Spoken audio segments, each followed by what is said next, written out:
السلام عليكم ورحمة الله. عاملين ايه يا حبايبي؟ ان شاء الله تكونوا بخير. ان شاء الله النهارده جايلكم فيديو جديد، وصفة جديدة تعجبكم باذن الله. ان شاء الله النهارده هنعمل مع بعض الكبدة بطريقة سهلة وبسيطة ان شاء الله، مش تاخد معانا وقت ولذيذة يعني. هي طبعا هنسمي باسم الله ونصلي على الرسول ونقول المكونات والطريقة.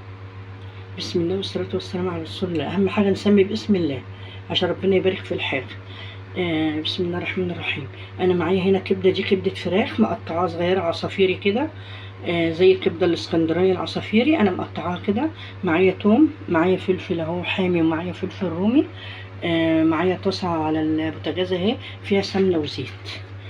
انا مسخنه قوي السمنه والزيت. هنزل بقى بالكبده اشوحها الاول. الصينيه تخش علشان لو فيها ميه فيها اي حاجه تنشف. بسم الله ما شاء الله.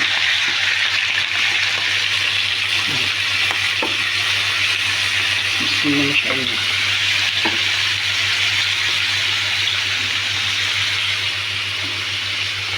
طبعا لازم ايه تتشوح حلو.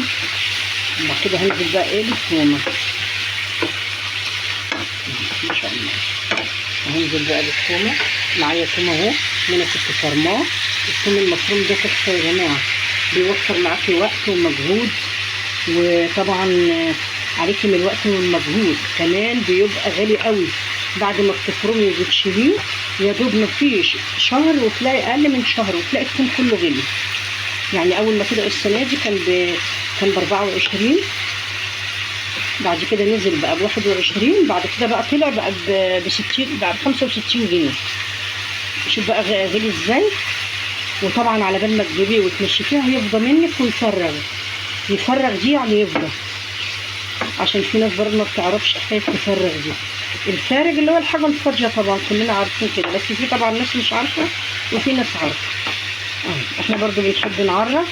دي بتبقى جميله فعلا لما بتجيب الحاجه في البيت بتنفع اهي، بتوفر لك بقى تنفع في باميه، في فاصوليا خضراء، تخلي لي قوطه، تخلي لي بتنجان، تعملي بابا غنوج وتحطي منها التوابل اللي تحطي منها على الفراخ وانت بتتبليها، يعني بتنفع في كل حاجه تكون. طبعا ما شاء الله شوحت حلوه اهو. هنزل بقى بالفلفل، بس ايه انا حبيت اوريها لكم. هنزل بالفلفل اهو زي ما انتم شايفين كده. انا خلصت اهو، ما خدتش وقت، في ثواني يا دوب اتشوحت ما شاء الله. عايزه تعمليها بزيت بس اعملي، عايزه تعمليها بسمنه بس اعمليها، عايزه تعمليها بسمنه وزيت برضو اعمليها. طبعا الفلفل ده بيدي طعم حلو قوي. هنحط برضو بعد كده الفلفل الاحمر ده اللي هو الحامي، لو مش عايزاه ما تحطوهوش، تستغني عنه. طبعا معايا التوابل اهي، ملح وفلفل وكمون اهو زي ما انتم شايفين كده اهو، ملح وفلفل وكمون وكزبره. هقلبها بقى حلوه، اشوحها حلوه كده. نزلت بالتوابل اهو زي ما انتم شايفين. هحط برضو ادي قرن الفلفل اهو ماشي زي ما انتم شايفين كده اهو، يدي بقى طعم وريحه اهو. هسيبها بقى كده شويه، وبعد كده احطها في طبق التقديم وارجع لكم. انا خلصتها خالص اهي، هفضيها بقى في طبق التقديم اهي ما شاء الله. طبعا الفلفل صاحي كده حلو، يبقى كله فيتامين، احلى ما يبقى مهدي. لا احنا كده بايه ناخد الفيتامين بتاعه ما شاء الله. خلصت خالص اهو زي ما انتم شايفين. بسم الله ما شاء الله، كبده تحفه مشوحه حلو ما شاء الله عليها. وكمان في عملت سلطه طحينه جنبها. بسم الله ما شاء الله، تحفه بجد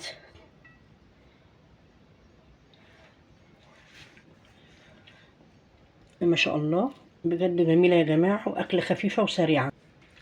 كلنا عارفين طبعا الكبده الاسكندراني، وعارفين الكبده العصافيري، ما بتاخدش وقت، ده في ثواني كده بتشوحيها، تنزلي بالفلفل والثوم ثواني ما شاء الله، تحفه بجد. عايزه بقى تحطي شطه، تخرطي فلفل حامي عليها براحتك. انا حامله فلفل حامي لوحده اهو على جنب، اللي عايز ياكل منه ياكل، عايز ياكل من غير فلفل ياكل اهو. ايه رايكم بقى؟ احلى كبده عملتها معاكم، تحفه بجد.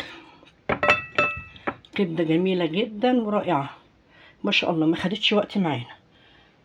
يا رب الفيديو عجبكم الفيديو اشتركوا في القناه ودعموه، دوسوا على الجرس عشان يوصلكم كل جديد. احلى مشاهدين في الدنيا واجمل مشاهدين ما شاء الله عليها، ما خدتش وقت خالص زي ما انتم شايفين كده. كله هي شوحنا حاجه حاجه، بقت يعني تحفه بصراحه وخفيفه. عايزه تعملي بقى جنبيه شويه مكرونه، عايزه تعملي شويه رز، براحتك. انا عملت شويه سلطه طحينه وتبقى جميله قوي كده. عايزه تعمليها سندوتشات بعيش فينو برضو ممكن تعمليها. يعني كل حاجه ليها حل ان شاء الله، وكل حاجه موجوده الحمد لله. ربنا يديمها نعمه علينا يا رب وعليكم ان شاء الله. احلى مشاهدين في الدنيا واجمل مشاهدين. ما تنسوش بقى اللايك، اللي ما حطش اللايك دلوقتي يحط، اللي ما اشتركش يشترك. احلى مشاهدين في الدنيا واجمل مشاهدين، حبايبي واخواتي واصحابي. طبعا الكبده دي انا كنت طبعا لازم بحط لها شويه خل كده واغسلها برضو، بتبقى مطرح الايدين ومطرح من عند الفرارجي برضو بتبقى كده. بعد كده بصفيها عشان ينزل الميه والدم اللي فيها، وبعد كده بعملها زي ما انا وريتها لكم كده. بشوح الاول، لازم انزل الاول بالكبده اديها صدمه، بعد كده اروح نازله بالثوم، بعد كده انزل بالفلفل. اهي. مستنيه تعليقاتكم، مستنيه لايكاتكم. احلى مشاهدين في الدنيا واجمل مشاهدين. وبكده ان شاء الله تبقى الفيديو بتاعنا خلص النهارده، واقول لكم السلام عليكم ورحمه الله وبركاته.